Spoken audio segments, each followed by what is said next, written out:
Hello and welcome to this presentation on effective sentences. This is a good time to cover this as you're about to go through revising your first essay. You need to, of course, think about what we discussed last week in terms of revising for structure, organization, things of that nature. But you also need to think about how to revise at the sentence level. The sentence, as I say in my little write-up for this week, is the DNA of the essay, meaning that it really does control how effective you are as a communicator.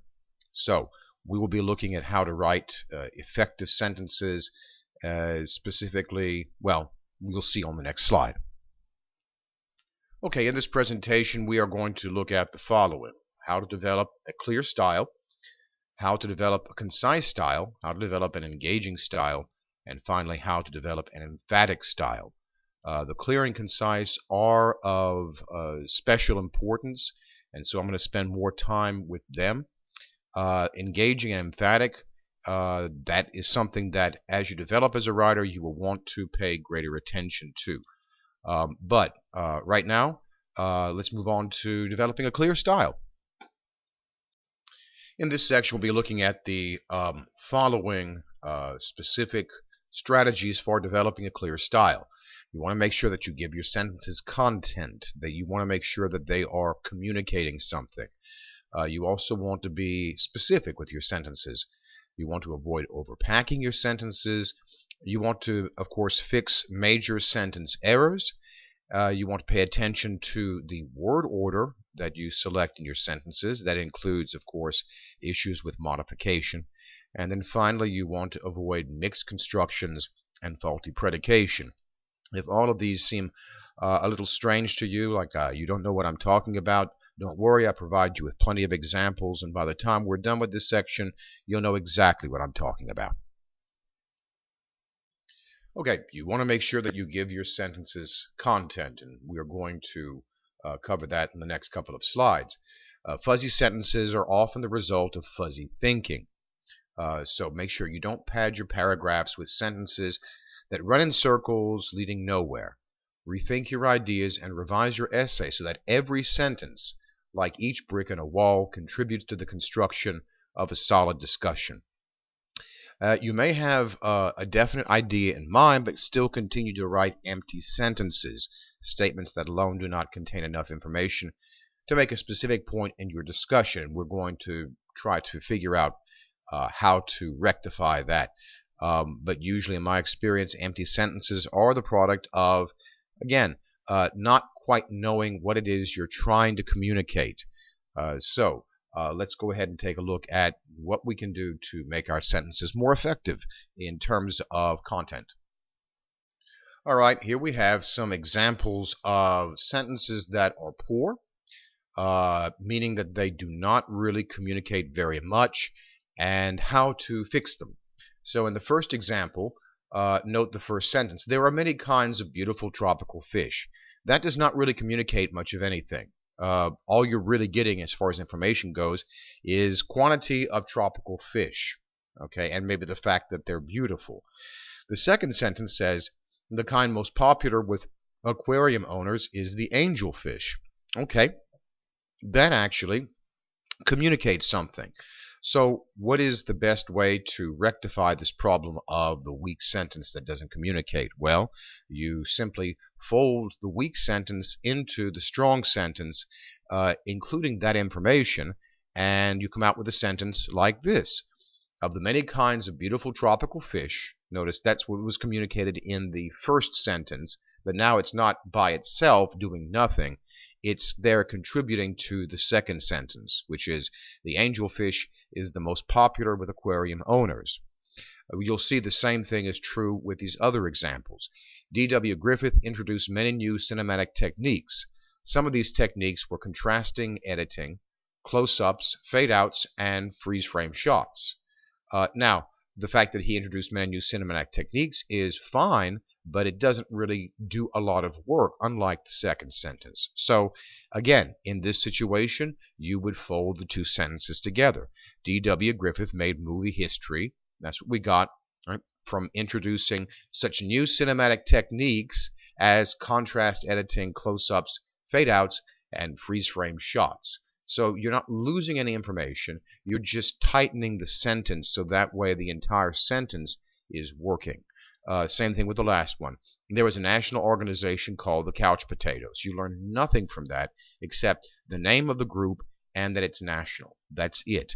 The group's 8,000 members are devoted television watchers. Now that is something that you have, there's a lot to learn there, right? The number of members and what the purpose of the organization is. So all you need to do is to take the name and again apply it to the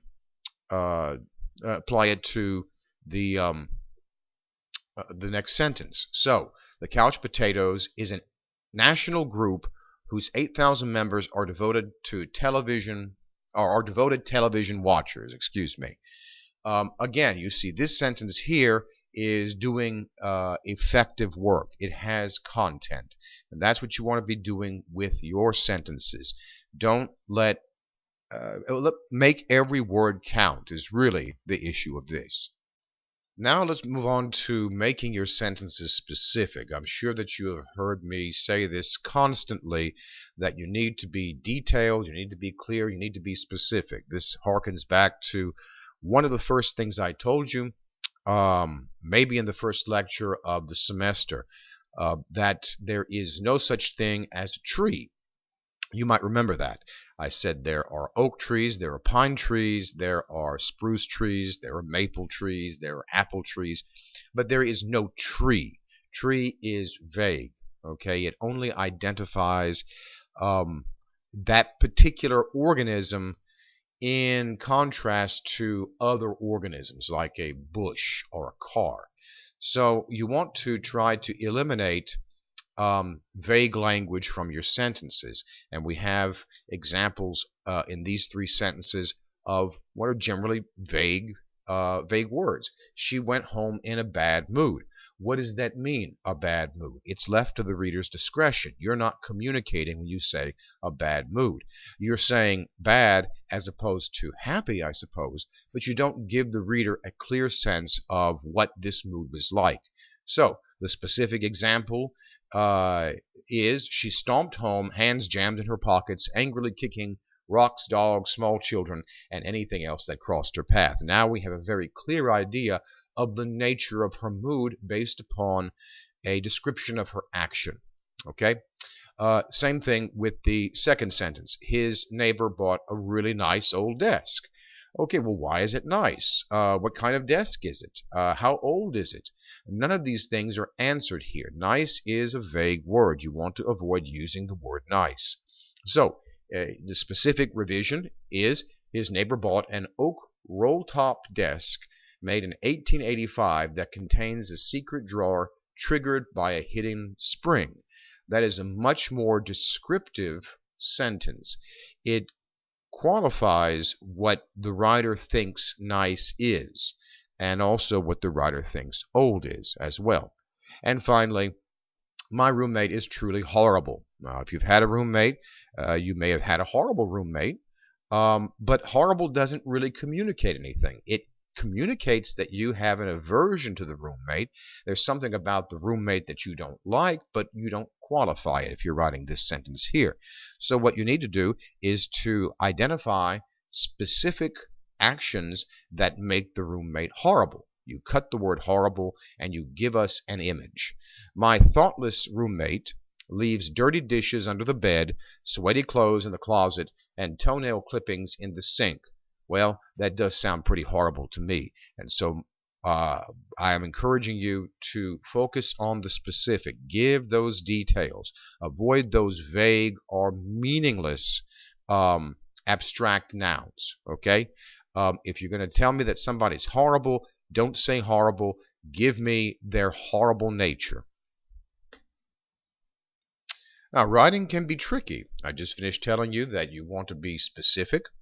I just finished telling you that you want to make your sentences have content. But at the same time, you want to avoid overpacking your sentences. In other words, putting too much information, more information than sentence can handle, because you don't want to confuse the reader. Okay. Now, I know you're going to ask me, well, Dr. Alimar, how do I do that? And the answer is it's really a case-by-case situation. So what I can do is tell you what to do in case you have written too much information into a sentence, and I can show you an example or two. And that's what I'm going to do. So, to make the overpacked sentence easy to understand, try dividing the ideas into 2 or more sentences. Don't ever run the risk of losing your reader in a sentence that says too much to comprehend in one bite. And if any sentences in your rough draft are overpacked or contorted, try rephrasing your meaning in shorter sentences and then combining thoughts where most appropriate. So let's take a look at some examples. So here we have an example of an overpacked sentence, and then one of the suggestions I just gave you about how to rectify or to improve the sentence that has too much information. You'll know when you have an overpacked sentence because it's going to read something like this, and look at this one here. John told Phil that to achieve more control over the ball, he should practice flicking or snapping his wrists because this action is faster in the close shots, and placing a shot requires only a slight change of the wrist's angle instead of an acute movement of the whole arm, which gives a player less reaction time. That is a very wordy sentence. There's nothing wrong with it grammatically. Okay? It is grammatically correct. There's nothing wrong with it. But there's a little bit too much in this sentence for the writer to digest. In other words, your sentences should be direct, but they should be relatively simple. You don't want the reader to get lost. There's a lot of stuff going on in this sentence. Very simply, one of the things you can do is to just separate them at the appropriate place, grammatically and ideationally. And have 2 sentences. So here's what we have in the revision. John told Phil that to achieve more control over the ball, he should practice flicking or snapping his wrists because this action is faster in the close shots. Now, that's a complete idea. Leave it there. Put a period. Then capitalize placing and move on with the second idea. Placing a shot requires only a slight change of the wrist's angle instead of an acute movement of the whole arm, which gives a player less reaction time. You notice it's a lot easier to follow when you've broken that first sentence up into 2 different or separate sentences. Now, this slide really is in here just to show you how overpacked sentences are sentences that are not straightforward, simple, direct, can be very confusing. So the examples here are from real life. This is not something that somebody's made up. So the first one we see, a major credit card company has written this regarding its billing procedures. See if you can follow this and if you know what the credit card company is trying to say. The minimum payment due each month shall be reduced by the amounts paid in excess of the minimum payment due during the previous 3 months, which have already been so applied in determining the minimum payment due in such earlier months, unless you have exceeded your line of credit or have paid the entire new balance as shown on your billing statement. I don't know if you got it. I didn't. And this is the kind of language that credit card companies like to use, because what they like to do with this kind of language, and again, I'm not trying to point fingers, but if any of you are going to become lawyers, this is the kind of language you will probably engage in. But the language exists here to be obscure, to hide what the credit card company is actually trying to say.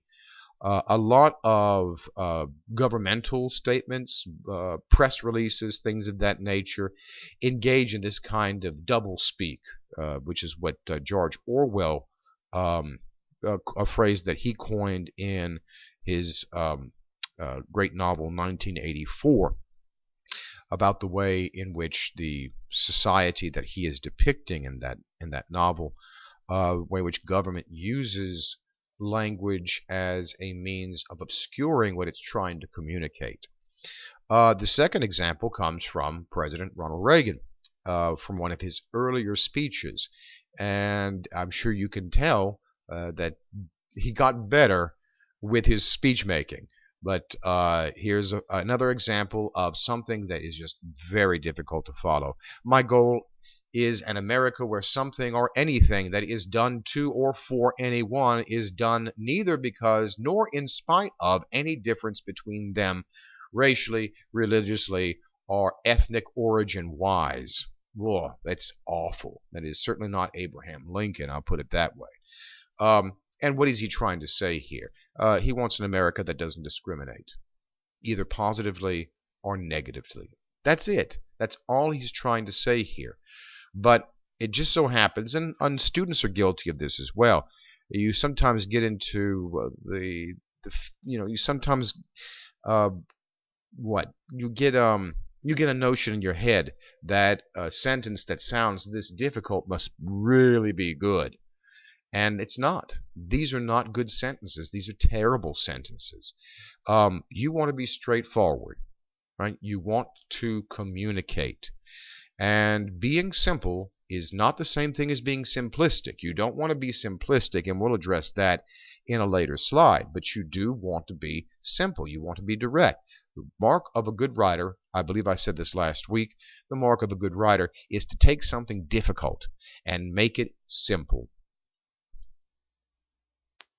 Now, obviously, one of the things you have to pay attention to, major sentence errors.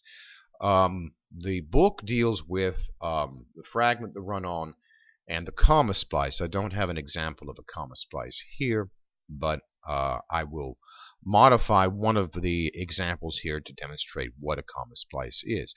I consider these to be terrible errors in writing because they demonstrate a failure to understand at its most basic level what a sentence is about. I would add, in addition, another major error that is not listed here, and that is the subject-verb agreement. Your subjects and verbs have to agree with each other in kind and number and person, right? So if you can't do that, what that tells me as your instructor is that there is something there is a serious problem on your part of understanding what a sentence does at its most basic level. I mean, aside from developing style or communicating, you don't even structure it correctly. So this is something to avoid. So notice the first one, we have a fragment. David bought a Gopher Ranch, period, hoping to strike it rich, period. So you can see, hoping to strike it rich does not have a subject or verb. It cannot stand alone on its own. Therefore, that is a fragment. Correcting it is relatively easy. You can either put a comma, right? In this situation here, David bought a Gopher Ranch, comma, hoping to strike it rich, or you can put a period after ranch, capitalize he, insert he, and make it a second sentence. David bought a Gopher Ranch. He hoped to strike it rich. So either way, that fixes it, but you've got to keep your eyes peeled for the fragments. Run-ons are sentences that are basically, I shouldn't say they're sentences, they are groups of words that are punctuated as a single sentence when you've got two sentences inside of it. So, Peter the Penguin was disappointed. You can see Peter the Penguin is our subject. Was disappointed is our verb. At the airport's security checkpoint, he learned he was on the no-fly list. He is also a subject. Learned is a verb. You've got two subjects and two verbs properly joined with each other, but it's punctuated with a single period at the end, which means that this is a run-on. It's also known as a fused sentence. Please do not confuse what is often termed a run-on, which is simply a long sentence, very much like the one we looked at earlier regarding overpacked sentences. The run-on refers specifically to this kind of failed sentence structure. It has nothing to do. Notice this is not a particularly long sentence. It's just that it contains two sentences, two to independent clauses, as we say. So there are a couple of ways to fix it. Okay, you can, it says here, correct with semicolon. Peter the Penguin was disappointed at the airport security checkpoint, semicolon. He learned he was on the no-fly list. Or you can use some subordination, which we'll talk about more in a little bit. Peter the Penguin was disappointed at the airport's security checkpoint when he learned he was on the no-fly list. Okay, so now you've combined both of these clauses. Okay, independent clauses. Now then, let me first talk about what a comma splice would be. If you put a comma, look at the corrected with semicolon section there. Instead of a semicolon, if you put a comma there, that would be a comma splice. Essentially, a comma splice is almost identical to a run-on, except that instead of putting a period or a semicolon, the writer puts a comma. You cannot use a comma to separate two sentences, so that would be what's called a comma splice. Splice meaning to stick together. Let me add a little something here. I don't know if any of you are prone to using semicolons, but I always like to warn students, and this seems an appropriate time, that you can live a very happy and productive life and never use a semicolon. Okay, why is that? Well, because I'm not a big fan of semicolons. They are a punctuation. They do serve their purposes. You will see when we look at some of the grammar later in the semester that there is a specific circumstance where you are supposed to use semicolons. But my point here is that I went for years and years and years and years and years never using a semicolon because I didn't like them. And I never failed an essay. And I got my PhD. I started to use semicolons when I was teaching. I started teaching at LSUE because I wanted to better understand their usage since I was going to have to teach them. But in the end, you have to remember a semicolon functions as a period. There are certain instances where a semicolon can function as a comma, but they were very, very, very rare. And I see a lot of problems with student writing where a semicolon has been placed where a comma should be. And if you do that, you're going to create a fragment. Look, for example, the very first sentence, or the fragment, I should say, about David. David bought a Gopher Ranch. If you put a semicolon there instead of a comma, hoping to strike it rich, you have created a sentence fragment, because hoping to strike it rich, if you use a semicolon, has been punctuated as a separate sentence. So it is important that you understand how semicolons are used if you're going to use them. And if you're not clear about when to use a semicolon or not, don't use it. Okay, let's move on to word order. Word order is very important, especially when it comes to modification. You generally know that if I say that the blue car, I don't know, ran over the red wagon, that it's the car that's blue and the wagon that's red and not the other way around. You know that because the blue is placed in front of the word car and red is placed in front of the word wagon. Okay, that's pretty straightforward. There, however, are some trickier elements here, and we have an example, or have 4 examples of this here. This is essentially the same sentence, only with the word only being moved throughout it. And where the only falls changes the meaning of the sentence. So in the first one, it says, Eliza said she loves only me. That means that she loves me and no one else. But only Eliza said she loves me means that nobody said that she loved me except Eliza. That's a very different meaning. Eliza said only that she loves me. That means that Eliza told me she loves me, but she didn't say anything else. That's all she said. And then finally, Eliza said only she loves me. That means that Eliza told me that she's the only person who loves me, and nobody else does love me, which would be very sad, I suppose. Notice that where the only falls, in relation to the other words of the sentence dictates what the sentence actually says.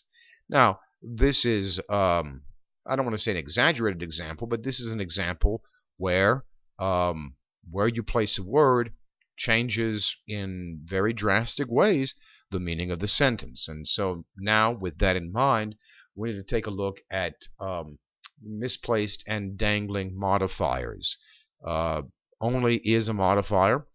It's modifying me in the first sentence. It's modifying Eliza in the second. It's modifying that she loves me, that phrase, or excuse me, that clause, in the third sentence, and it's modifying she in the fourth sentence. So let's take a look at some examples of misplaced and dangling modifiers. All right, so there are two general errors regarding modifiers. There are misplaced modifiers and there are dangling modifiers. We begin with misplaced modifiers. These are modifiers that that have been placed incorrectly in the sentence so that they're modifying modifying the wrong word. This is generally with a single adjective or an adverb, like we saw in the previous slide. It's not that much of a problem. But when you have phrases that actually modify, and phrases can modify. Modifiers are not limited to just simply single word adjectives or single word adverbs. When you have a phrase that modifies, it then becomes very important to get that phrase in the right place. Otherwise, otherwise you're going to say something very funny. So let's look at this first one here, right? Dilapidated and almost an eyesore, Shirley bought the old house to restore it to its original beauty. Now, what this sentence actually says is that, because it's describing, right? Dilapidated and eyesore. So what is dilapidated and an eyesore in this sentence? It ought to be the house, but the writer has placed dilapidated and almost an eyesore in front of Shirley, which means that Shirley is being described as dilapidated and almost an eyesore, which I am certain is not what the writer intends. Okay, so how do you fix this? Well, you stick the modifier where it belongs. Shirley bought the old house, which was dilapidated and almost an eyesore, to restore it to its original beauty. So now we have the modification coming after old house with the inclusion of the word which, and so now it's the house that's dilapidated and almost an eyesore. Same thing we see in the next one. Because she is so thoroughly housebroken, Sarah can take the dog almost anywhere. Good for Sarah. I guess she's learned not to pee on the floor. However, that's what this sentence is saying, that she's been trained not to just pee wherever she wants. That's not who was trained, of course. That's not what the writer meant to say. It's the dog who is thoroughly housebroken. And so you would fix that by saying, because the dog is thoroughly housebroken, Sarah can take her almost anywhere. And then finally, the same awkward bad modification occurs in this third sentence here. 3 family members were found gagged and bound by the grandmother. So it looks like it's the grandmother who gagged and bound the 3 family members. That, of course, is not what the writer means. The writer means that she found the family members and they were gagged and bound. And so the best way to revise that would be the grandmother found the 3 family members who had been bound and gagged. Notice with the misplaced modifier, things are very funny. I get to laugh at these problems in student essays, but it's something I don't want you to do because, and again, it's tough to catch these things because you know if you wrote that first sentence that you want the house to be dilapidated and almost an eyesore. But if you write this, then you're telling the reader that it is Shirley. The difference between a misplaced modifier and a dangling modifier is that the misplaced modifier, the word that it's trying to modify, is actually in the sentence, like we saw a little while ago with Shirley and the house. The writer wants to modify house, but the writer winds up modifying Shirley. With dangling modifiers, the word is not present, and so that produces some very odd effects. The first example here, waving farewell, the plane began to roll down the runway. The sentence is saying that the plane is waving farewell. That's not what the writer wants to say. That is what the sentence actually says. So there needs to be somebody who is waving. So you would need to put that person in the sentence. Waving farewell, we watched the plane roll down the runway. The next one is pretty funny. While telling a joke to my roommate, a cockroach walked across my pancakes. Well, what you're saying here is that the cockroach was the one telling a joke to your roommate. You don't want to say that. You were probably telling a joke to your roommate, and that's what you need to do to rectify the problem. While telling a joke to my roommate, I noticed a cockroach walking across my pancakes. And then finally, having tucked the children into bed, the cat was put out for the night, which says that the cat tucked the children into bed and then was put out. That's not what the writer is trying to say. Having tucked the children into bed, mom and dad put the cat out for the night. So you see in each one of these, the fixing the problem or the revision requires that you actually put the appropriate noun into the sentence, so that way the action that is being described corresponds to the person who's doing the action. All right, mixed constructions. These are sentences that can be written in many different ways, but the writer has actually chosen to write a sentence combining two different options, thus making the sentence incoherent. The first one, financial aid is a growing problem for many college students. Financial aid is not a problem. The lack of financial aid is a problem. That is what you need to write in a sentence like this. And so the revision here says college students are finding it harder to obtain financial aid. That's what you're really trying to say. Again, financial aid is not a problem. It's the lack. Pregnant cows are required to teach a portion of 2 classes in animal science. That sounds crazy. Okay? It sounds like the cows themselves are going to instruct the class. That's not what's going to happen, right? So you need to revise that as well. The Animal Science Department needs to purchase pregnant cows for use in 2 courses. Okay, so that's another example of mixed construction. It's easy to do. Okay, my math grade is why I'm so depressed. No, a grade is not a why. Okay, I'm so depressed because of my math grade is correct. That is what's causing you to be depressed, and so the word because communicates that. And then finally, wonderful quote by a highly quotable Dizzy Dean, former big league pitcher who then became a broadcaster and was known for his highly unorthodox language. And here's a fine example of it. Fans, don't fail to watch tomorrow's game. What is he telling the fans to do? He's telling the fans not to watch the game. What he wanted to say was, fans, don't miss tomorrow's game. That's what he wants to say. So these are things that you need to be aware of and be precise. Well, these are issues that allow you to be more precise if you rectify them in the revision process.